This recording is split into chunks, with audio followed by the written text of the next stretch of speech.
Chainlink might just be the superior solution to interoperability over Quant. Now, I know what you're thinking. Why are you saying this? I love Quant. Or you're cheering and saying, I love Chainlink. I hate Quant. If you are either one of those people, this video is for you because I am completely unbiased. I am a very large proponent of truth, and everything that I say in all my research is, I like to say, unbiased, and I go by the facts. Now, I'm a very big advocate of Quant, and God forbid if there was some news about Quant that got released and it pointed towards the evidence that X, Y, and Z mean that Quant is bad. Here are the facts.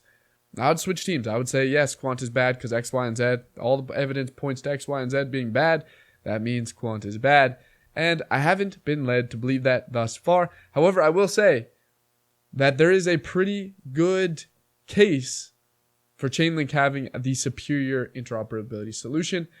Not in all ways, but in some. Right? And I'm going to explain that. Now, there's good things about Quant in this video. There's bad things about Quant and good things about Chainlink and bad things about Chainlink. So if you're in either of those parties, don't worry. I will get to you. Now, before I get into this video, I have to let you guys know that I'm not a financial advisor. Take everything I say with a grain of salt. I'm going to talk about Quant, and then I'm going to talk about Chainlink, and we're going to compare them. So let's talk about what each of them actually are and what they do. This is very important to make a comparison.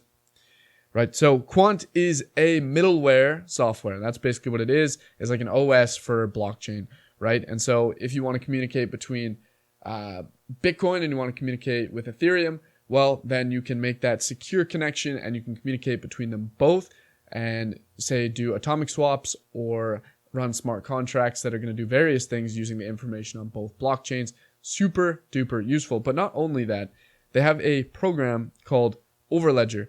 And Overledger is the program that allows this interoperability. They also target not only interoperability, but ease of use and adoptability.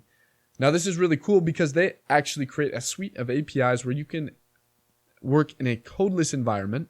Therefore, you do not need a developer and you can integrate and make multi-decentralized applications without any code.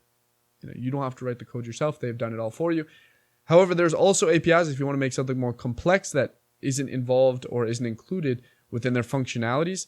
They have an API that allows you to use Java and interact with many, many blockchains that way. One language. Therefore, you don't need 4 or 5 developers to interact with 4 or 5 different blockchains that have 4 or 5 different languages that you need to be able to understand and use to be able to make these complex smart contracts, right? And so now we have these APIs that allow you to use one language and communicate with them all. So what do we have? Ease of use, interoperability, the main components of Overledger and Quant. And so that's really important. Now, who are they targeting with this kind of technology? They are targeting, their main demographic has been financial institutions. Now, why do they go after financial institutions?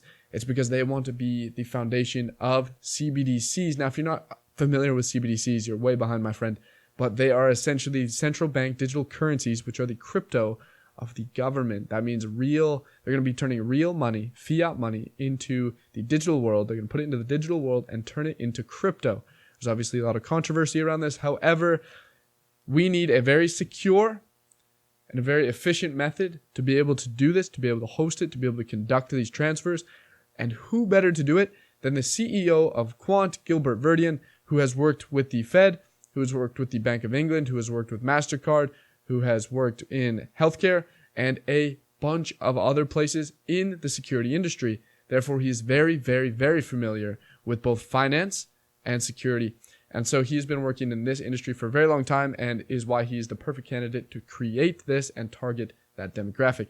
So now we know who they're targeting. We know what it does. We know about Overledger. We also know that they have a very, very large emphasis on security, right? So that's the gist of it. If you guys want to know more about Quant and QNT and like more in detail what QNT is actually used for, etc., that'll be covered in other videos. I'm trying to make my videos more down to 10 minutes because a lot of people don't want to watch 20-minute, 30-minute videos of my breakdowns. So what is Link now? Chainlink is another middleware software, and it has an interoperability solution as well. Now, this is interesting because Chainlink is actually, I would consider, the superior option for interoperability, as in it has a greater reach.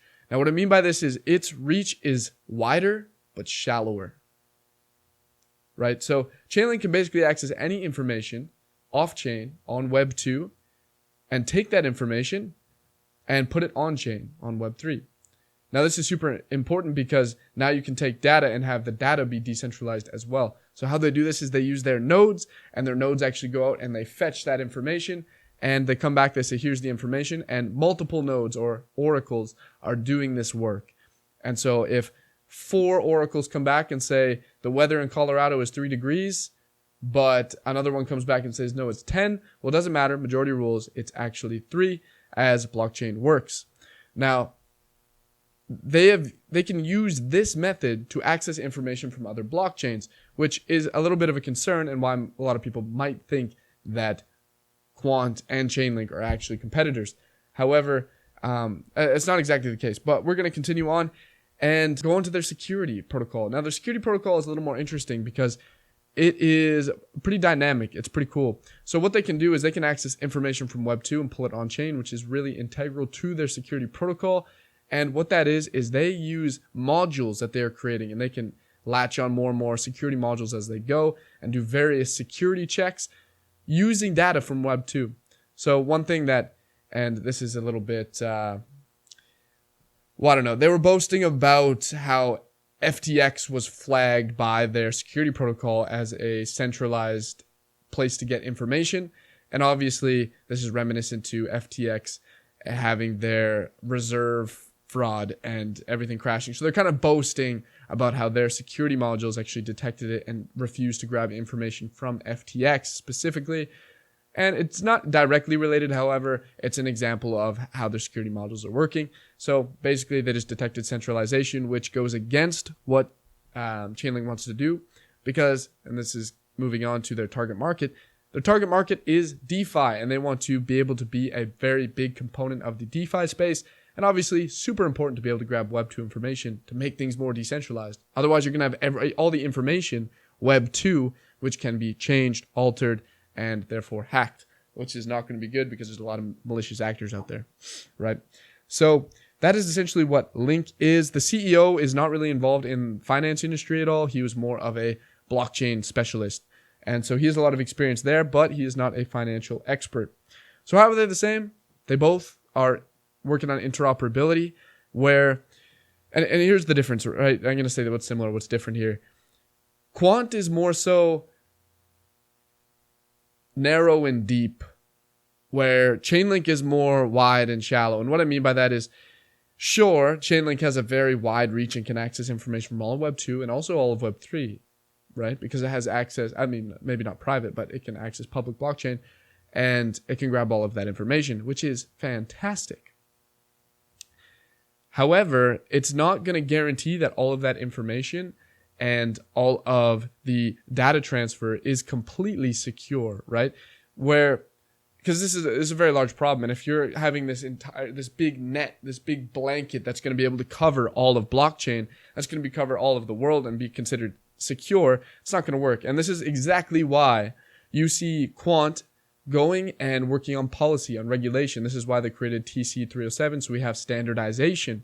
Now, Quant works towards that because they know if everybody can come to a consensus on standardization, regulation, policy, you're not going to have any security problems or very, very, very few. But when we're not really focusing on that with Chainlink, you can see how there might be problems in the future.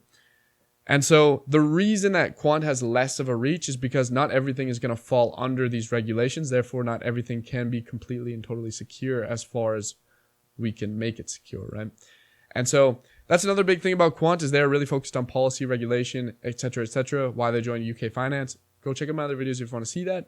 But I would say with absolute certainty that Quant is going to be the more secure option when it comes to getting information, making multi-ledger apps, etc., because all of the data is going to be very secure because they're all falling under these regulations, policies, and as well as TC 307 or ISO standards, which is super important, right? And so, yeah, Chainlink is going to be really good if you don't really care too much about the security aspect of it. You're going to be able to get information from anywhere. It's going to be fantastic, but you're not going to get that really in-depth security that's going to be able to fundamentally support something like the economy, right? And that's why Quant Quant is going after CBDCs and working their way into that, working on the digital pound, etc., etc. So yes, Chainlink, very good interoperability, good security, not perfect security. And that's kind of what Quant is aiming for, right? We want perfect security or near perfect. That's why you don't get a lot of information from Quant about how their security protocols work exactly. I mean, being so experienced as Gilbert Verdian, he knows that you're not going to allow people to reverse engineer your security protocols by seeing exactly how it works. And so it's very important. Obviously, there's a lot of trust as far as the financial institutions go with Gilbert Verdian having all of his experience. And so we don't really see that with Sergey, the CEO of Chainlink. He's a very intelligent man, but of course he doesn't have that background. And that's another really big difference. We also don't have the API suite for Chainlink. It's more of a Quant thing where we're allowing that ease of use and adoptability, where Chainlink is more focused on allowing just that third-party information, that Web 2 information to get in onto Web 3. Gateways are a big one. One thing that Quant offers is the gateway system where people are able to connect their private blockchains and actually put those and attach them to the Quant ecosystem and make it a very secure and add it to a very secure network, which is obviously very, very desirable from many institutions who want to connect to blockchain in a secure way, right? It's if you're handling money, if you're handling information, you want it to be secure. I'm going to Quant, I'm not going to Chainlink, right? And of course, following those regulations and standards, we don't really see a ton of that from Chainlink. We don't hear a lot about that from Chainlink. However, Quant is a very big advocate for following regulation policy, etc. So we see a lot of these things. They're not, I wouldn't consider them, in conclusion, competitors. They have some similarities, but of course they have different goals, different visions. We have Quant focusing on the financial institutions, and then we have Chainlink focusing on DeFi, right? That's already the biggest one. However, I will say, and I don't want to make this video too long, and so I'm going to have to carry this on in the other video, but we actually had last year, July 2023, Chainlink announced CCIP, launched the early access to CCIP, which is cross-chain messaging protocol and allows for secure token transfer. So it's basically what Quant is trying to do. And so that's an interesting one because, as I said, Sergey is not really involved in the financial industry. But of course, they're getting a little flack from it. I heard some quotes from Vitalik Buterin. If you guys are familiar with the ETH CEO, he was speaking about it and he had some things to say. So I will cover that in the next video and talk about CCIP and how that's a little more relatable to, or maybe a little more competitive with Quant. But as per the original mission, like if we're talking base mission here, Quant versus Chainlink, different products, different projects, different goals, different vision, everything. They both focus on interoperability, sure, but it's very different. We got Web 2 versus Web 3. We got ultra secure, perfect system versus a lot of security protocol. We can add more depending on each situation, whatever.